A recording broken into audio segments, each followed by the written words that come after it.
Are you ready to leave yet? I asked, glancing around the nearly empty room. Just waiting for the mover, Snow replied with a sigh. Honestly, it'll be a relief not seeing your face anymore. And changing the locks so meticulously as if I'd break in, that was just too much. I used to wonder why we needed such precautions, but now it all seems trivial. When I first met my husband, he was timid, always worried about what others thought. But after we got married, he turned into the classic henpecked husband. A week after moving into my new place, my husband showed up, frantic. It's me. Open up, he pleaded. Huh? Who are you? I feigned ignorance, facing my frantic husband. I'm Scarlett, 35, working part-time 3 days a week. It's been 2 years since I married Anthony. We didn't have kids, but I thought we could still be happy together. In the early days of our marriage, we'd spend nights talking about our hopes for the future. Neither of us had much experience with love, so it was tentative at first, but I thought we enjoyed each other's company. Let's be one of those couples who stay close even as we get older. Yeah, I like that idea. Maybe, 2 kids. That's exactly what I was thinking. A boy and a girl. Really? Me too. Such casual conversations amused me, someone who had little interest in love or marriage. Meeting Anthony came as a surprise. We crossed paths at a party I attended reluctantly, just to fill in numbers. He seemed to be in the same boat and we bonded over our similar situations, eventually becoming friends. Back then, he was serious and somewhat shy, always considerate towards me, which I found endearing. And then, out of the blue, Scarlett, will you marry me? I want to make you happy. What? But we're not even dating yet. Oh, right. His sudden proposal didn't deter me. Instead, I wondered if maybe it could work with him. If you're okay with me, then yes, I accept. Really? Absolutely. I still recall Anthony's joy when I agreed to marry him. I believe wholeheartedly that with Anthony, my future could be happy. We tied the knot only 3 months after meeting, a whirlwind for both of us. With our limited romantic experience, we often stumbled through, but that was part of the adventure. Not long after, we moved in together, but after about a month, the gap between my ideals and reality started to become apparent. Scarlett, there's something I'd like to discuss with you. What is it? That day, Anthony appeared different, more serious and tense. I hate to bring this up, but could you consider quitting your job and becoming a homemaker? What? His sudden request shocked me. I couldn't fathom why he would ask such a thing. He had never previously mentioned any dissatisfaction with my job, and this was just the beginning. May I ask why? I inquired, puzzled by his sudden change. When Scarlett works, it makes me feel like I'm not needed. Did someone say that to you? It's not that, but all the wives of married men in my company are stay-at-home moms. I had made it clear from the start of our marriage that I wanted to keep working, especially since saving money was crucial for our future. Anthony's sudden insistence on this issue left me bewildered. But we agreed I would continue working after we got married, didn't we? I know, but as my wife, Scarlett, I hope you'll consider my perspective. Then why not just pretend I've quit? There's no need for me to actually leave my job. I reiterated my reluctance to quit, but Anthony seemed more concerned about social appearances. My attempts to reason with him fell on deaf ears. Look, if things stay this way, I'll face ridicule from my colleagues and bosses. I'm the head of this household, aren't I? Please just do as I ask. Either way, I can't make a decision on the spot. Let me think about it. All right, but please decide soon. Yet I knew I couldn't let things linger. I worried about what might come next if I didn't act promptly. So I sought advice from my boss, Robinson. I had been working as an administrative assistant at the company since I graduated from high school. Robinson herself had faced a similar situation. Her ex-husband had been controlling, and she had eventually divorced him. Now she's a dedicated single mother whom I greatly admire. That must have been tough. I've considered divorce, but it's complicated since we're newlyweds. Yes, I haven't thought about that yet. But if you quit, it'll be hard to find someone to replace you, Scarlett. I'm not planning to quit outright. I want to find a way to continue working, if possible. How about we stick with our current part-time arrangement for now? Going full-time might attract too much attention. That's a smart move. I'll talk it over with Anthony. If he still opposes it, I'll take Robinson's advice and request part-time hours. Sounds like a sensible plan. Remember, you can always rely on me for guidance. I'm here to support you as your senior. Thank you. I really appreciate that. Our conversation continued, and I learned that Robinson's ex-husband had also undergone a significant change after marriage, much like my own situation. It was a revelation. I had never considered the possibility before, but now I realize that some men completely transform after marriage, almost becoming different people. Looking at it from this angle, perhaps I had been deceived. Despite numerous discussions with Anthony, we remained deadlocked. Anyway, isn't it a woman's role after marriage to listen to her husband and manage the household? What era are you living in? Nowadays, it's common for both spouses to work. Maybe for other couples, but we're different. You see that, don't you? I understand your perspective, but I can't agree with it. Please try to see things from my point of view. Following that, Anthony persisted daily until I would concede to quitting my job. Ultimately, his efforts to persuade me fell short. I reached out to Robinson and decided to formally resign. However, in reality, I continued to work part-time, 3 days a week.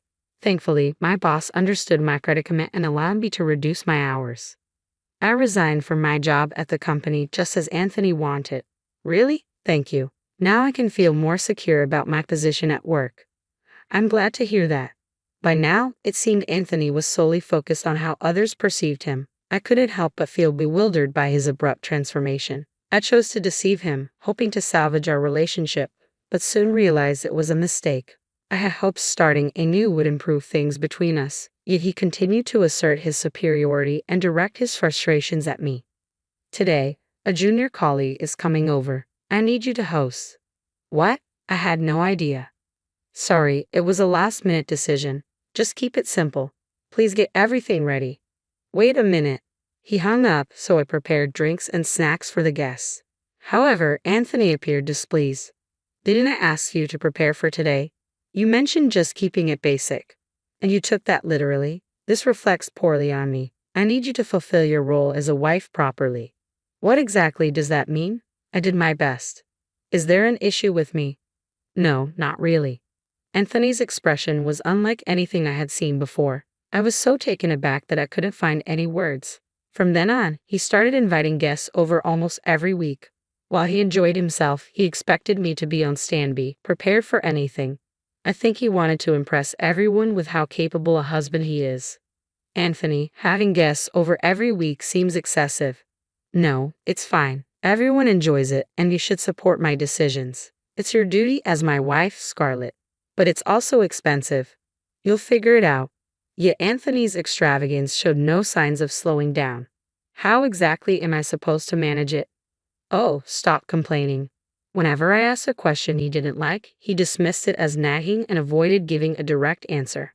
Every morning, after waking up, preparing meals, making lunch sandwiches, and seeing Anthony off with a suit ready for his day, I tackled household chores. On days when I worked part-time from 10 o'clock a.m. to 3 o'clock p.m., there was barely any time to rest. Despite the busyness, I cherished my job, and working often felt like a welcome respite. Scarlett, you seem tired lately. Are you? Yeah, a bit actually. Let me know if there's anything I can do. I'm here to help in any way I can, of course. Thank you, Sophia. You've been such a reliable support. Unlike Anthony, you've noticed how his treatment of me has been deteriorating day by day. Sophia knew about my secret part-time work and kept it hidden from Anthony. I appreciate everything, Sophia. Don't mention it, but I never imagined Anthony would behave like this. Neither did I. I've tried talking to him, but he won't listen, and we can hardly have a meaningful conversation anymore. I'm sorry, if only I were stronger.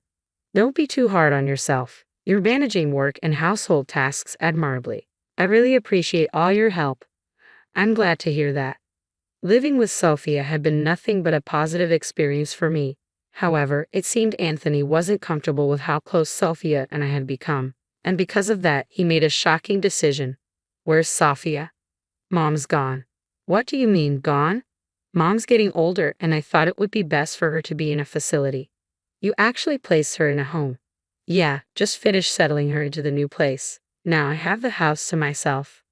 I couldn't believe it happened while I was at my parents' home. The fact that he placed his own mother in a facility shocked me. She was injured, but not to the extent that she needed full-time care. He must have sent Sophia away just to have the house to himself. When I visited Sophia at the facility, she seemed surprisingly well. I'm sorry it had to come to this. No, Sophia, it's not your fault. I never expected him to go to such lengths. I'm afraid of what he might do if I resist. I'll miss Sophia, but I'll manage. If you need anything, you're always welcome here. Thank you. Afterward, we moved into my in-laws' house from our previous home. Despite managing the household, Anthony never acknowledged my efforts or showed gratitude. The idea of having children, which we had once eagerly discussed, now seemed completely out of reach. Anthony disregarded me, often preferring to spend his time away from home. On top of that, he began imposing arbitrary rules. No matter how late Anthony returned, I was required to stay awake until his arrival. If I happened to wake up later than him in the morning, he would become upset. What time will you be home today? I'm not sure. Just stay up until I get back, okay? Okay. One day, after a similar exchange, when Anthony returned home, I noticed something unusual as I took his suit to hang it up. There was a fragrance in the air, a sweet feminine scent that was unfamiliar to me. Since I didn't wear perfume, it was unmistakable evidence of an affair. Whenever he came home late, I would catch whiffs of the same perfume. That day, he'd unusually suggested I go to bed before him, raising my suspicions. Quietly, I went to the living room and overheard their conversation. Oh, she's clueless. When are you going to leave her? I'll kick her out soon enough. Their voices carried clearly, especially the woman's, which was quite loud. From their discussion, it was evident their relationship had been ongoing for some time. While the perfume incident hadn't surprised me, I was deeply disgusted. He was still technically my husband, and despite my wishful thinking, his mistreatment of me hadn't changed. It was nearing our 2-year mark of marriage. It's sudden, but I have a business trip. The day after tomorrow, I need you to get everything ready. That's very short notice. I'll be away for about 3 days. Please make sure my clothes are prepared. Got it. I can't believe he could make up such a lie about a business trip. It wasn't a business trip, it was a trip with his mistress. I recall the conversation I had with Anthony's colleague's wife when we met previously. Be cautious if he suddenly mentions a business trip. Our company doesn't even have those. I had already discovered evidence earlier. I found a chat on his mobile phone, left in the living room, detailing how he had taken paid leave for this supposed trip. It marked the beginning of the end for our marriage. Armed with proof of his affair, I intended to confront him with divorce papers upon his return. However, it was my husband who made the first move. Are you ready to leave? The movers will be here soon. That was the first thing he said upon returning home. He instructed me to vacate the house while he was away. I need you to be gone before I get back. What? Why are you saying this all of a sudden? That's exactly what I said. You can't spring this on me and expect me to leave immediately. Then I'll wait a bit, but start preparing to leave. Goodbye. I never imagined my once timid, overly concerned about others' opinions husband would transform into such a submissive partner. But this was the final straw. The future I once envisioned with him now felt like a distant memory. Living with such a man, I couldn't envision a bright future ahead. I wonder what comes next. This could get interesting. Has the mover arrived yet? No need to rush, they should be here soon. Oh, and I almost forgot to mention, I'm changing the locks on the house. Alright, got it. The thought of not having to see your face again is a relief. I couldn't believe those were his parting words after nearly 2 years of marriage. Convinced our relationship was over, I swiftly left the premises. Soon after, I instructed my lawyer to file for divorce. Despite our circumstances, my husband boldly posted pictures with his mistress on social media. I couldn't fathom his audacity. How could he be so reckless? Not realizing he was providing evidence of his affair, even our mutual friends noticed his strange behavior and reached out to inquire. After leaving my in-laws' home, I returned to full-time work, transitioning from part-time. Additionally, I moved into the suburban high-rise apartment I had long dreamed of. It was spacious for one person, but without Anthony, it felt wonderfully comfortable. I had been waiting anxiously for any sign of contact from him. Then one morning, about a month after settling into my new place, the doorbell rang. Checking the monitor, I was surprised to see Anthony standing there. Hey, it's me, Anthony. Open up, Scarlett. His abrupt demand to be let in was presumptuous beyond belief. I couldn't comprehend his actions anymore. Deciding to feign ignorance, I thought it might be more entertaining than simply turning him away. Who are you? I'm sorry, but I don't know you. Don't tell me you've forgotten your husband's face. I'm not married. I think you've mistaken me for someone else. He appeared desperate, almost on the brink of tears, a shadow of his former timid self from our earlier days. Despite his plea, I stood firm and continued to treat him like a stranger. Please just listen. I've been deceived and I need Scarlett's help. I'm sorry, but I'm not obligated to assist you. If you persist, I'll have to call the police. Seriously. After all, I don't know you. Anthony must have believed I would always be there to resolve his problems. But the person I had become wouldn't entertain such thoughts. Yet my patience was wearing thin with a husband who refused to give up. That's it. You made this mess, so it's up to you to fix it. You don't have to be so tough on me. What? Oh, and by the way, you can't stay at your parents' place anymore. What do you mean? Do you know whose name the house is under? No, but it used to belong to Sophia. Now it's in my name. Why? I explained to Anthony why things had reached this point. Anthony insisted I leave. When I confided in Sophia, even she was visibly upset and disappointed. I can't believe my son has turned out like this. I'm truly sorry, especially after all the help you've given us, Sophia. You're divorcing Anthony, aren't you? Yes, it's for the best. In that case, I'll transfer the house to you. Why would Sophia transfer their rights to their in-laws' house to me? Anthony had no idea he was living with his mistress throughout all of this. That's the situation. Understand and leave promptly. We likely won't cross paths again anyway. Just one more thing. If he persists, I will call the police. With that, he finally relented and departed. Of course, the divorce proceeded as planned and I received the settlement guarantee from him. As it turned out, Anthony had been deceived and financially drained by his mistress. In addition to that, the divorce settlement totaled approximately $20,000. His mistress had promptly abandoned him, but I wasn't about to let it go. I employed both a lawyer and a detective to locate him. I'm also pursuing a divorce settlement claim from him. It appears I can secure over $10,000. Furthermore, ownership of the ass house was officially transferred to me. I had to insist that Anthony leave, and though he initially resisted, legal processes left him no choice but to comply. I'm unaware of his current residence and frankly, I have no interest. His company also discovered the photos he posted with his mistress on social media. Unable to endure the scrutiny due to his past facade of living extravagantly, he chose to resign voluntarily. The outcome felt inevitable given his true character. If I had one last thing to say, it would be this. I don't dwell on it. I'm divorced now, but I view it as a learning opportunity and opt to move forward positively. My bond with Sophia endures. I intend to concentrate on my career independently and relish life as a single person.